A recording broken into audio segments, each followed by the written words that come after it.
La rubrique de Frédéric.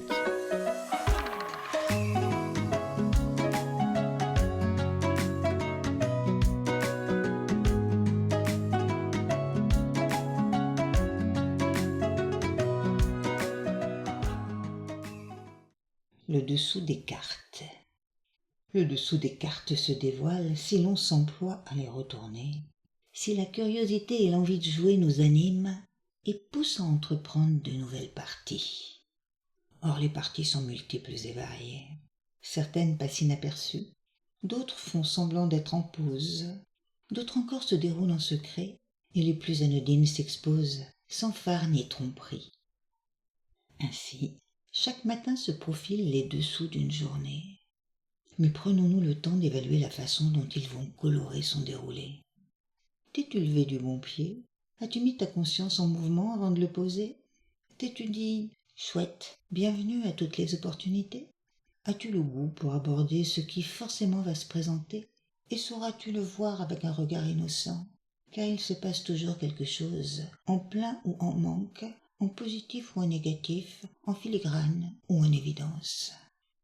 Se lever en sourire, c'est mieux que de se lever en soupir. S'habiller le cœur pour rencontrer les situations qui se présentent, c'est mieux que de revêtir les oripeaux des râleries ou des procrastinations diverses. Quelles que soient les traversées proposées, quelles que soient celles que nous savons devoir affronter, nul ne peut à notre place donner qualité à la façon dont nous les appréhendons.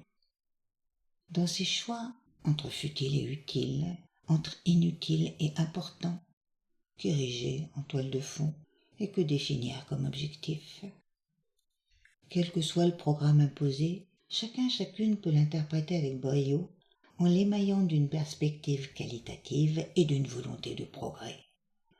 L'ambiance que nous décidons de nourrir, d'habiter, de diffuser, l'intention de cultiver domination ou innocuité se trame derrière l'apparence. C'est un dessous des cartes qu'il nous revient de découvrir.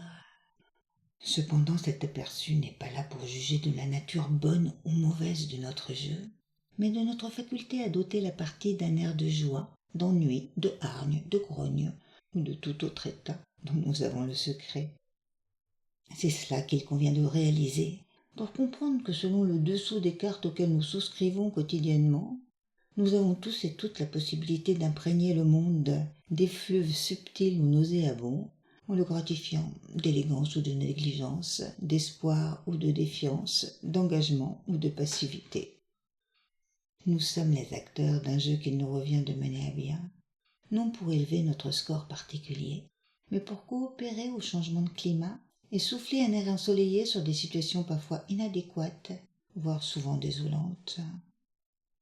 Le dessous des cartes, c'est ce qui anime incognito le présent qui se dévoile et les embryons d'un futur proche et lointain. À nous d'en extraire le meilleur pour le rayonner quoi qu'il arrive et ne plus s'attrister de n'avoir pas suffisamment bien joué. Ce sont là nos atouts, le dessus des cartes qu'il nous reste pour laisser poindre sur le tapis de l'existence le préférable en passe de se révéler. À toi de jouer.